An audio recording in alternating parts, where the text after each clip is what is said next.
ಆತ್ಮೀಯ H16 news ವೀಕ್ಷಕರೇ, ನಾನು ನಿಮ್ಮ MI ಅಥವಾ ಮಲ್ಲಪ್ಪ ಜ್ಯೋತವರ್. ಆತ್ಮೀಯರೇ, ವಿಶ್ವ ಟೆಸ್ಟ್ ಚಾಂಪಿಯನ್ಶಿಪ್ ಮುಗಿದೋಯ್ತು.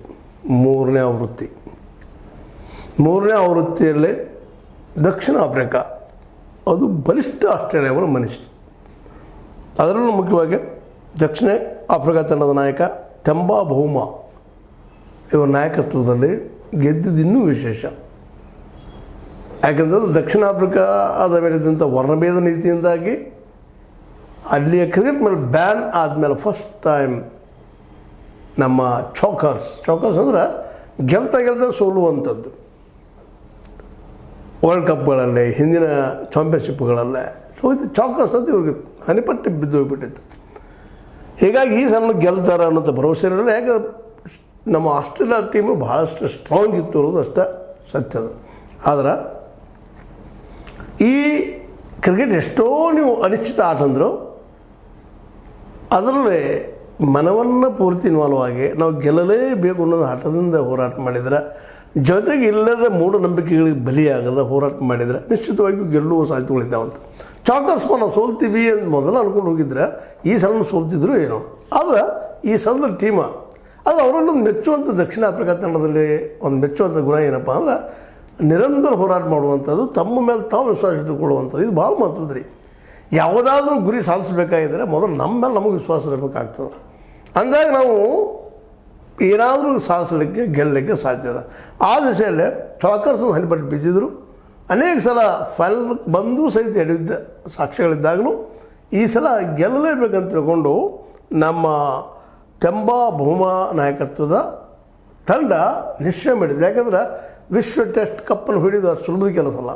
2019 ಸ್ಟಾರ್ಟ್ ಆದಂಥ ಈ ಒಂದು ಕಪ್ 2 ಸಲ ನಮ್ಮವರು ಫಸ್ಟ್ ಟೈಮ್ ಅಂತ ದಿಕ್ಕಿಪೂರ್ವದಲ್ಲೇ ವರ್ಷ ಟೋಟಲ್ ಅಂಕಗಳ ಮೇಲೆ ಒಮ್ಮೆ ನಾವು ಜಯಿಸಿದ್ವಿ ಇಲ್ಲ ಅಂತಲ್ಲ. ಅದ್ರ ನಂತರದಲ್ಲಿ ಕಾಂಪಿಟೇಷನ್ ನಡೆದಾಗ ಫೈನಲ್ಗೆ ಕಳೆದ 3 ಸಲ, ಇದು ಮೂರನೇದು, ಕಳೆದ 3ರಲ್ಲಿ 2 ಸಲ ನಮ್ಮ ಭಾರತ ಫೈನಲ್ಗೆ ಬಂದಿತ್ತು ಅನ್ನೋದು ಗಮನಾರ್ಹ.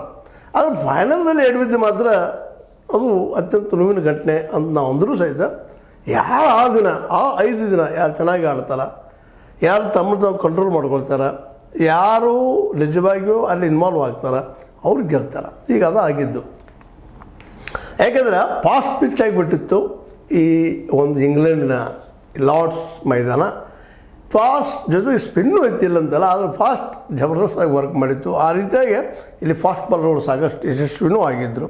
ಯಾಕಪ್ಪ ಅಂದರೆ ಮಿಚೆಲ್ ಸ್ಟಾರ್ಕ್ ಆಗಿರ್ಬೋದು, ಹ್ಯಾಜಲ್ವುಡ್ ಆಗಿರ್ಬೋದು, ಪ್ಯಾಟ್ ಕಮಿನ್ಸ್ ಆಗಿರ್ಬೋದು, ಇವರೆಲ್ಲ ಸಾಮಾನ್ಯದ ಬಾಲರ್ಗಳಾಗಿರಲಿಲ್ಲ. ಇವರು ತಮ್ಮ ಮೊದಲ ಇನ್ನಿಂಗ್ಸ್ನಲ್ಲ ದಕ್ಷಿಣ ಆಫ್ರಿಕಾವನ್ನು ಹಿಡಿದಿರುವಲ್ಲೇ, ಕಂಟ್ರೋಲ್ ಮಾಡುವಲ್ಲೇ, ಅವರು ಕಡಿಮೆ ಮೊತ್ತಕ್ಕೆ ಔಟ್ ಮಾಡುವಲ್ಲೇ ಯಶಸ್ವಿ ಆಗಿದ್ದರು. ಯಾಕಪ್ಪ ಅಂದ್ರೆ ಪ್ರಥಮ ಇನ್ನಿಂಗ್ಸಲ್ಲಿ 138ಕ್ಕೆ 57.1 ಓವರ್ನಲ್ಲೇ ದಕ್ಷಿಣ ಆಫ್ರಿಕಾ ಧೂಳಿಪಟ ಆಗಿತ್ತು.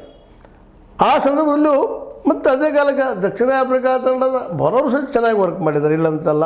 ಅವರಲ್ಲಿಯೂ ವಿಶೇಷವಾಗಿ ಏನಪ್ಪ ಅಂತಂದ್ರೆ ಈ ಬೌಲರ್ಸ್ಗಳು ಅವರು ಸಹಿತ ತಮ್ಮ ಕೆಲಸವನ್ನು ಭಾಳ ಅಚ್ಚುಕಟ್ಟಿನಿಂದ ಮಾಡಿ 212 ರನ್ನಿಗೆ ಅವ್ರನ್ನ ಸೀಮಿತಗೊಳಿಸಿದ್ದು ಅಷ್ಟೇ ಗಮನಾರ್ಹ. ಹೀಗಾಗಿ ಎರಡೂ ತಂಡಗಳ ಬೌಲರ್ಗಳು ಇಲ್ಲಿ ಮೆರೆದಾಡಿದ್ದು ಅನ್ನೋದು ಫಸ್ಟ್ ಇನ್ನಿಂಗ್ಸಲ್ಲೂ. ಅದೇ ರೀತಿ 2ನೇ ಇನ್ನಿಂಗ್ಸಲ್ಲೂ ಸಹಿತ ಅದೇ ಆಗ್ಯದ. ಅದರಲ್ಲೂ ಸಹಿತ ಈ 2ನೇ ಇನ್ನಿಂಗ್ಸಲ್ಲೇ ಟೋಟಲ್ ಏನಪ್ಪ ಅಂದ್ರೆ ಈ ದಕ್ಷಿಣ ಆಫ್ರಿಕಾ ಇದ್ದಿದ್ದು 207 ರನ್ ಹೊಡೋದು. ಹಿಂದಿನ ಸ್ವಲ್ಪ ರನ್ ಇದ್ದವರಿಗೆ ಆಸ್ಟ್ರೇಲಿಯಾದವ್ರಿಗೆ 282 ಗುರಿಯನ್ನು ಇಟ್ಬಿಟ್ರು ಈ ನಮ್ಮ ದಕ್ಷಿಣ ಆಫ್ರಿಕಾದವ್ರ ಮುಂದೆ. ಇವರು ಆರಂಭದಲ್ಲಿ ಫೇಲ್ಯೂರ್ ಆಗಿದ್ದರು. ಆದರೆ 2 ವಿಕೆಟ್ ಬಿದ್ದ ನಂತರ ವಿಶೇಷವಾಗಿ ಏಡನ್ ಮರ್ಕರಮ್ ಮತ್ತು ನಮ್ಮ ಬಹುಮಾ ಅವರು ಒಬ್ಬ ನಾಯಕನ ಜವಾಬ್ದಾರಿ ಇಟ್ಕೊಂಡು ಆಡಿದ್ದರಿಂದಾಗೆ ಎಂತಹ ಒಂದು ಫಾಸ್ಟ್ ಬೌಲರ್ ಇರ್ಬೋದು ಅಥವಾ ಸ್ಪಿನ್ನರ್ ಇರ್ಬೋದು, ಅವರು ಬಾಲಿಂಗನ್ನು ಎದುರಿಸಿ 282 ರೀಚ್ ಮಾಡಿ 5 ವಿಕೆಟ್ ಗೆದ್ದು ಅನ್ನೋದು ಈಗ ಇತಿಹಾಸ ಆಗಿ ಹೋಗ್ಯದ. ಅಂದರೆ ಇದರ ಅರ್ಥ ಮೊದಲೆರಡೂ ಟೆಸ್ಟ್ಗಳಲ್ಲಿ, ವಿಶ್ವ ಚಾಂಪಿಯನ್ಶಿಪ್ ಟೆಸ್ಟ್ಗಳಲ್ಲೇ ಭಾರತ ಸಮಾಧಾನ ಮಾಡ್ಕೊಳ್ಳೋದಷ್ಟೇ ನಾವು ಭಾಗವಹಿಸಿದ್ದೀವಿ ಫೈನಲ್ದಲ್ಲಿ ಅಂತೇಳಿ. ಆದರೆ ಹಿಂದೆ ಎರಡೂ ಒಂದು ಟೆಸ್ಟ್ಗಳಲ್ಲೇ ಮೊದಲನೇದಾಗಿ ನ್ಯೂಜಿಲೆಂಡ್ ನಮ್ಮನ್ನು ಸೋಲಿಸ್ತದೆ, ಆಮೇಲೆ 2ನೇದಾಗಿ ಆಸ್ಟ್ರೇಲಿಯಾ ಸೋಲಿಸ್ತದೆ. ಈ ಸಲ ಆಸ್ಟ್ರೇಲಿಯಾ ಫೈನಲ್ಗೆ ಬಂದಿದ್ದು ಸಹಿತ ಆಸ್ಟ್ರೇಲಿಯಾ ಗೆಲ್ಲಲಿಕ್ಕೆ ಆಗಲಿಲ್ಲ ಅನ್ನುವಂಥದ್ದು. ದಕ್ಷಿಣ ಆಫ್ರಿಕಾ ಗೆದ್ದದ, ಜೊತೆಗೆ ಚಾಕರ್ಸ್ ಅನ್ನುವಂಥ ಹನಿಪಟ್ಟಿ ಇವರು ಸೋಲೋರು ಫೈನಲ್ಗೆ ಬಂದು ಅನ್ನುವಂಥದ್ದು. ಯಾಕಂದರೆ ಇವರಲ್ಲೇ ಧೈರ್ಯ ಇಲ್ಲ, ಸಾಹಸ ಇಲ್ಲ ಅಂತ ಒಂದು ಎಲ್ಲ ರೂಪದಿಂದ, ಮತ್ತು ದೈವವೂ ಇಲ್ಲ ಅನ್ನುವಂಗೆ ನಮ್ಮ ಕ್ರಿಕೆಟ್ನಲ್ಲಿ ಭಾಷೆ ಭಾಳ ನಡೀತದೆ ರೀ. ಕ್ರಿಕೆಟ್ನಲ್ಲೇ, ಸಂಗೀತದಲ್ಲಿ ಭಾಳಷ್ಟು ಏರಿಯಾದಲ್ಲಿ ದೈವದ ಮೇಲೆ ಭಾರ ಹಾಕಿ ಆಡುವಂಥದ್ದು. ಅಂದ್ರೆ ಮನುಷ್ಯನ ಪ್ರೆಷರ್ ಬೀಳಬಾರ್ದು ಅನ್ನೋ ದೃಷ್ಟಿಯಿಂದ ಕೊಂಡು ಇದು ಒಳ್ಳೆಯದು ಇಲ್ಲಂತಲ್ಲ. ಆದರೆ ಪೂರ್ತಿಯಾಗಿ ಅದರ ಮೇಲೆ ಅವಲಂಬಿತ ಆಗುವುದಲ್ಲ. ನಮ್ಮ ಹೋರಾಟವನ್ನು ಇನ್ನೂ ತೀವ್ರಗೊಳಿಸ್ಬೇಕಾಗ್ತದಲ್ಲ. ಅದು ದೈವದನೋ ಇಲ್ಲೋ ಅದ್ರ ಬಗ್ಗೆ ಚರ್ಚೆಯಲ್ಲಿ ಮುಖ್ಯ ಇಲ್ಲ. ಆದರೆ ಅದಕ್ಕಿಂತ ಮುಖ್ಯವಾಗಿ ನಮ್ಮ ಬಾಲಿಂಗ್ ಬಲದ ಮೇಲೆ, ನಮ್ಮ ಬ್ಯಾಟಿಂಗ್ ಬಲದ ಮೇಲೆ ಎಲ್ಲಕ್ಕಿಂತ ಹೆಚ್ಚು ಗೆಲ್ತೀನಿ ಅನ್ನೋಂಥ ಮನೋಭಾವದಿಂದ ಇಂತಹ ಪಂದ್ಯಗಳು, ನಿರ್ಣಾಯಕ ಪಂದ್ಯಗಳನ್ನು ಗೆಲ್ಲಕ್ಕೆ ಸಾಧ್ಯದ. ಆ ದೃಷ್ಟಿ ಇಟ್ಕೊಂಡು ಈ ಒಂದು 3ನೇ ವಿಶ್ವಕಪ್ ಈ ಟೆಸ್ಟದ್ದು ಇದರಲ್ಲಿ ಇವತ್ತು ನಮ್ಮ ದಕ್ಷಿಣ ಆಫ್ರಿಕಾ ತಂಡ ಗೆದ್ದದ.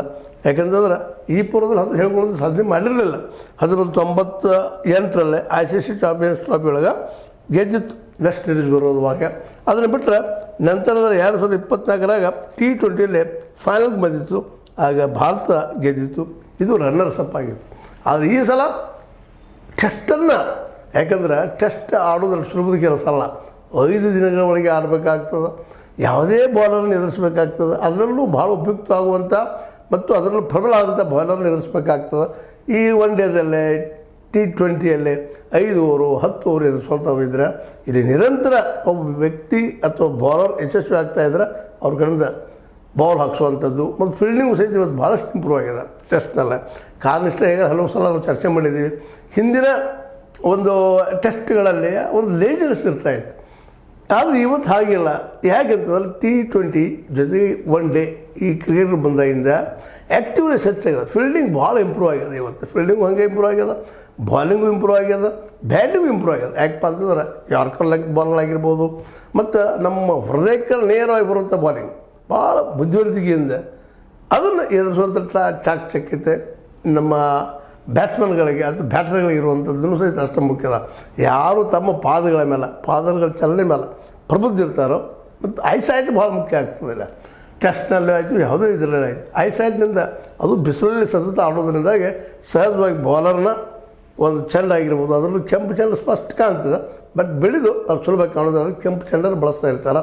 ಆ ದೃಷ್ಟಿ ಇಟ್ಕೊಂಡು ನಮ್ಮ ದಕ್ಷಿಣ ಆಫ್ರಿಕಾದ ಬ್ಯಾಟರ್ಗಳು ಮತ್ತು ಬಾಲರ್ಗಳು ಆಸ್ಟ್ರೇಲಿಯಾದವ್ರಿಗಿಂತ ಒಳ್ಳೆಯ ಆಟವನ್ನು ಅತ್ಯಂತ ಒಂದು ಉತ್ತಮ ಸಂದರ್ಭದಲ್ಲಿ, ಯಾಕಂದ್ರೆ ನಮ್ಮಲ್ಲೊಂದು ವಚನದ ಹೊತ್ತಿಗೆ ಒದಗದ ಮಾತು 10 ಸಹಸ್ರ ವ್ಯರ್ಥ. ಹೊತ್ತಿಗೆ ಒದಗಬೇಕು ಮಾತದು 10 ಸಹಸ್ರ ವ್ಯರ್ಥ. ಬರೀ ಮಾತು ಕತ್ತೆಗೂ ಹೋಗಿದ್ರೂ ಪಾಲ್ಗೊಂಡು, ಬರೀ ಮಾತು ಕತ್ತೆಗೂ ಕರಗಷ್ಟ ಸರ್ವಜ್ಞ ಅಂತ ಎಷ್ಟು ಅದ್ಭುತವಾದ ಮಾತಾಡ್ತಾರೆ ಸರ್ವಜ್ಞ. ಅಂದ್ರೆ ನಮ್ಮ ಸಮಯಕ್ಕೆ ಆಗಲಿಲ್ಲ ಅಂತಂದ್ರೆ ಕತ್ತಿ ಬೆಳಗಿನ ಹೊತ್ತು ಹುಂಕಾರ ಹಾಕ್ತಂದ್ರೆ ಒದಿರ್ತಂದ್ರೆ ಬೆಳಗಿನ 5 ಆಗಿದೆ 4 ಆಗಿತ್ತು ನಾವು ಡಿಸೈಡ್ ಮಾಡ್ಬೋದು. ಆದರೆ ನಾವು ಏನಪ್ಪ ಅಂತಂದ್ರೆ ಸಮಯಕ್ಕೆ ಸರಿಯಾಗಿ ನಮ್ಮ ನೆನಪಾಗದೆ ಹೋದ್ರೆ ಮತ್ತೇನೋ ಆದ್ರೆ ಮಾತಾಗದೇ ಇದ್ದರೆ ನಾವು ಸೋಲ್ತೀವಿ ಅಂತ. ಅದ್ರ ಕತ್ತೆ ಮಾತಾಡಿ ಹೋಗಿದ್ದೆ ಅದು ನಮಗಿಲ್ಲ ಅನ್ನುವಂಥ ಮಾತನ್ನು ಸ್ವಚ್ಛವಾಗಿ ಹೇಳೋದು. ಹಂಗೆ ಈ ಟೆಸ್ಟ್ನಲ್ಲೇ ಭಾಳ ಅನಿವಾರ್ಯ ಪ್ರಸಂಗದಲ್ಲೇ ಮರ್ಕರಮ್ ಅವರ 136 ರನ್ನುಗಳು ಭಾಳ ಮಹತ್ವ ಪಡಿತಾವಿಲ್ಲ. ಯಾಕಂದ್ರೆ ಈ ಕಪ್ಪು ಗೆಲ್ಲಿಸುವಲ್ಲೇ ವಿಶ್ವ ಚಾಂಪಿಯನ್ ಆಗೋದ್ರಲ್ಲೇ ಏಡನ್ ಮಾರ್ಕರಮ್ ಅವರ ಒಂದು ಏನಪ್ಪ ಅಂತಂದ್ರೆ ದಿಟ್ಟ ಹೋರಾಟ ಜೊತೆಗೆ ನಾಯಕನ ಹೋರಾಟ ಸಹಿತ ಅಷ್ಟ ಮುಖ್ಯ ಆಗ್ತದೆ. ಇವರಿಬ್ಬರ ಕಾರಣದಿಂದ ಫೈನಲ್ ಗೆದ್ದರು ಅನ್ನೋದು ಅಷ್ಟು ಸತ್ಯ. ಹಾಗಂದರೆ ಉಳಿದವರ ಪರಿಶ್ರಮ ಕಡಿಮೆ ಅಂತಲ್ಲ, ಬಟ್ ಇವರು ಆ ಸಂದರ್ಭದಲ್ಲಿ ಆಡಿದ್ದು ಭಾಳ ಅನುಕೂಲ ಆಯಿತು ಅನ್ನುವಂಥದ್ದು. ಹೀಗಾಗಿ ಇವತ್ತು ವಿಶ್ವ ಚಾಂಪಿಯನ್ಸ್ ಆಗಿದ್ದಾರೆ. ಈ ಹಿಂದಿನ ಸೋಲು ರನ್ನರ್ಸ್ ಅಪ್ ಆದಾಗ ಭಾರತದ ವಿರುದ್ಧ ಅದ್ರ ಕ್ಯಾಪ್ಟನ್ ಯಾರಿದ್ದಪ್ಪ T20ಗೆ ನಮ್ಮ ಮರ್ಕರಮ್ ಅವರಿದ್ದರು. ಆ ಮರ್ಕರಮ್ ಅವರಿಗೆ ಆ ನೆನಪಿದ್ದು ಇಡೀ ರಾತ್ರಿ ಅದ್ರ ಮರುದಿವಸ ಲಾಸ್ಟ್ ಹಂತಕ್ಕೆ ಬಂದಾಗ 69 ರನ್ ಬೇಕಾಗಿದ್ದು. ಇನ್ನೂ ಆಟ ಆಡ್ತಾಯಿದ್ರು ಏಡನ್ ಮರ್ಕರಮ್ ಅವರು. ಅವ್ರಿಗೆ ಬೆಳೆಸಲು ನಿತ್ಯ ಆಗಲಿಲ್ಲ ಅಂತೇಳಿ ರಿಪೋರ್ಟ್ಸ್ ಬರ್ತಾಯಿದ್ದೆ. ಅವ್ರು ಸ್ವಚ್ಛ ಹೇಳಿದ್ದಾರೆ ಒಂದು ಕಡೆ. ಏನಪ್ಪ ಅಂತಂದ್ರೆ ನನ್ನ ಮೇಲೆ ಪ್ರೆಷರ್ ಇತ್ತು, ನಾ ಆಡಲೇಬೇಕಂಥದ್ದು. ಯಾಕಂದ್ರೆ ನಾ ಆಡಲಿಲ್ಲ ಅಂದ್ರೆ ಅದು ಗೆಲ್ಲೋದು ಭಾಳ ಕಷ್ಟ ಇತ್ತು. ಯಾಕಂದರೆ ಬಲಿಷ್ಠ ಆಸ್ಟ್ರೇಲಿಯಾದ ಬಾಲರ್ಗಳನ್ನು ಬಲಿಷ್ಠ ಭುಜಬಲ ಅನ್ನೋದು ಶಬ್ದನ ಬಳಸಬೇಕಾಗಿದ್ದಿಲ್ಲ. ತಮ್ಮ ಭುಜದಲ್ಲಿ ಕಸು ಉಳ್ಳಂಥ ಸಾಧ್ಯಷ್ಟು ಮಟ್ಟಿಗೆ ಫಾಸ್ಟ್ ಹೋಗುವಂಥ ಸ್ವಿಂಗ್ ಮಾಡುವಂಥ ಆಸ್ಟ್ರೇಲಿಯಾದವ್ರು ಗೆಲ್ಲೋದ್ರ ಸುಲಭವಿರಲಿಲ್ಲ. ಆ ಸಂದರ್ಭದಲ್ಲೇ ನಮ್ಮ ಏಡನ್ ಮರ್ಕರಮ್ ಅವರು ನಿಂತು ಆಡಿ ಗೆಲುವಿನ ಸಮೀಪ ತಂದ ಇನ್ನೇನು 6 ರನ್ ಇದ್ದಾವೆ ನಾವು ಗೆಲ್ಲಬೇಕು ಅಂದರೆ ಔಟ್ ಆಗ್ತಾರೆ. ಅದು ಸಹಜವಾಗಿ ಇನ್ನೂ 5 ವಿಕೆಟ್ ಇದ್ದಾಗ 6 ರನ್ ದೊಡ್ಡ ಪ್ರಶ್ನೆ ಆಗೋದಿಲ್ಲ, ಗೆಲ್ತಾರೆ. ಅಂದ್ರೆ ಈ ಗೆಲುವಿಗೆ ಮುಖ್ಯ ಕಾರಣೀಕರ್ತರು ಯಾರಪ್ಪ ಅಂದ್ರೆ ಬ್ಯಾಟರ್. ಅದೇ ಕಾಲಕ್ಕೆ ಸಹಜವಾಗಿ ಇವತ್ತು ನಮ್ಮ ದಕ್ಷಿಣ ಆಫ್ರಿಕಾ ವಿಶ್ವ ಕ್ರಿಕೆಟ್ ಪಡೆಗೆ ಕಿರೀಟ ಅಂತ ಹಾಕೊಂಡು ದಕ್ಷಿಣ ಆಫ್ರಿಕಾ ಗೆದ್ದದ ರಾಜ ಆಗ್ಯದ ಟೆಸ್ಟ್ನಲ್ಲೇ.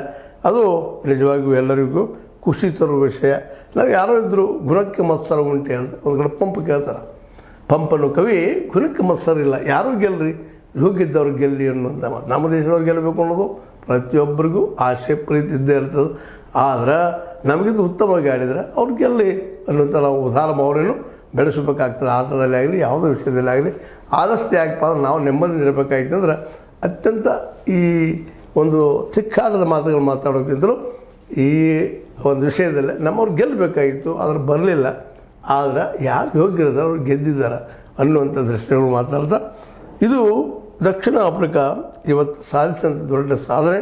ಯಾಕಂದರೆ ವಿಶ್ವಕಪ್ ಟೆಸ್ಟ್ ಕ್ರಿಕೆಟ್ ವಿಶ್ವಕಪ್ ಗೆಲ್ಲೋದು ಒಂದು ಅಸಾಮಾನ್ಯ. ಯಾಕಂದ್ರೆ 2020 ಬೀಸು ಹೊಡಿ ಇಡೀ ಹೆಚ್ಚು ನಾವು ಹೊತ್ತಿಗೆ ಅವ್ರದ್ದು ಒಂದು ಹಂಗೆ. ಅದು ಟೆಸ್ಟ್ನಲ್ಲಿ ಹಂಗಿಲ್ಲ, ಪ್ರತಿಯೊಂದು ಬಾಲರ್ನ ಬಾಲಿಂಗನ್ನು ಜಡ್ಜ್ ಮಾಡಿ ಅದರ ಗುಣಕ್ಕೆ ತಕ್ಕಂಗೆ ಆಟಾಡೋ ಮಾತ್ರ ಗೆಲ್ಲಲಿಕ್ಕೆ ಸಾಧ್ಯದ. ಅದೇ ಕಾಲಕ್ಕೆ ಬ್ಯಾಟ್ಸ್ಮನ್ನ ವೀಕ್ನೆಸ್ಗಳನ್ನು ತಿಳಿದುಕೊಂಡ ಫೀಲ್ಡರ್ಗಳನ್ನು ಸೆಟ್ ಮಾಡುವಂಥ ಈ ಆಟದಲ್ಲೇ ಜೊತೆಗೆ ಬ್ಯಾಟ್ಸ್ಮನ್ರ ಪ್ರತಿ ತಪ್ಪು ಒಪ್ಪುಗಳನ್ನು ಸರಿಯಾಗಿ ಅಭ್ಯಾಸ ಮಾಡುವಂಥ ವಿಕೆಟ್ ಕೀಪರ್ನಿಂದ ಮತ್ತು ಬಾಲರ್ನ ಸರಿಯಾದ ಎಸದಿಂದ ಗೆಲುವುಗಳಾಗ್ತಾ ಇರ್ತಾವೆ. ಅದೇ ಕಾಲಕ್ಕೆ ಆ ಬಾಲರ್ನ ಅವಗುಣಗಳ ಅದು ಡಿಮೆರಿಟ್ಸ್ ತಿಳಿದು ಬ್ಯಾಟಿಂಗ್ ಮಾಡೋದ್ರಿಂದ ಗೆಲುವುಗಳಾಗ್ತಾ ಇರ್ತಾವೆ. ಒಂದೇ ಕಾರಣ ಅಲ್ಲ ಗೆಲುವಿಗೆ, ಸೋಲಿಗೂ ಒಂದೇ ಕಾರಣ ಅಲ್ಲ, ಯಾವುದಕ್ಕೂ ಒಂದೇ ಕಾರಣ ಅಲ್ಲ, ಹಲವಾರು ಕಾರಣಗಳಿಂದ ಗೆಲುವು ಸೋಲು ಆಗ್ತಾ ಇದ್ದಾವೆ. ಇವತ್ತು ಗೆದ್ದಿದ್ದಾರೆ 3ನೇ ವಿಶ್ವಕಪ್ಪನ್ನು ನಮ್ಮ ಸೌತ್ ಆಫ್ರಿಕಾದವರು. ಅವ್ರು ನಾವು ಹ್ಯಾಟ್ಸಪ್ ಹೇಳ್ತಾ ಇದು ನಮ್ಮ ಈ 3ನೇ ಗೆಲುವು ದಕ್ಷಿಣ ಆಫ್ರಿಕಾ ನಾಯಕ ಥೆಂಬಾ ಬಹುಮಾ ಅವರ ಒಂದೇನು ಸಂಯಮದಾಟ ಜೊತೆಗೆ ನಮ್ಮ ಏಡನ್ ಮರ್ಕರಮ್ ಅವರ ಶತಕ 136 ರನ್ 207 ಎಸೆತ 14 ಬೌಂಡ್ರಿ ಹೊಡೆದಂಥ ಈ ವ್ಯಕ್ತಿ ಇವತ್ತು ದಕ್ಷಿಣ ಆಫ್ರಿಕಾ ಈ ವರ್ಲ್ಡ್ ಕಪ್ ಅನ್ನೋದರಲ್ಲಿ ಪ್ರಮುಖ ಪಾತ್ರ ವಹಿಸ್ಯಾರ ಅಂತ ಹೇಳ್ತಾ ಇದು 3ನೇ ವಿಶ್ವ ಟೆಸ್ಟ್ ಕ್ರಿಕೆಟದ ರಿಸಲ್ಟದ ಬಗ್ಗೆ ಒಂದಿಷ್ಟು ಮಾತಾಡಿದಂಥದ್ದು. ಇದು ನಿಮಗೆ ಲೈಕ್ ಆಗಿರ್ಬೋದು. ಲೈಕ್ ಮಾಡಿ, ಶೇರ್ ಮಾಡಿ, ಕಾಮೆಂಟ್ ಮಾಡಿ, ಜೊತೆಗೆ ಸಬ್ಸ್ಕ್ರೈಬ್ ನಿಲ್ಲಿಸ್ಕೋಬೇಡ್ರಿ. H60 ನ್ಯೂಸ್ ಅರ್ಥ ದೇಶದ ಸತ್ಯ ಕೈಗೊಂಡು ವಂದನೆಗಳು.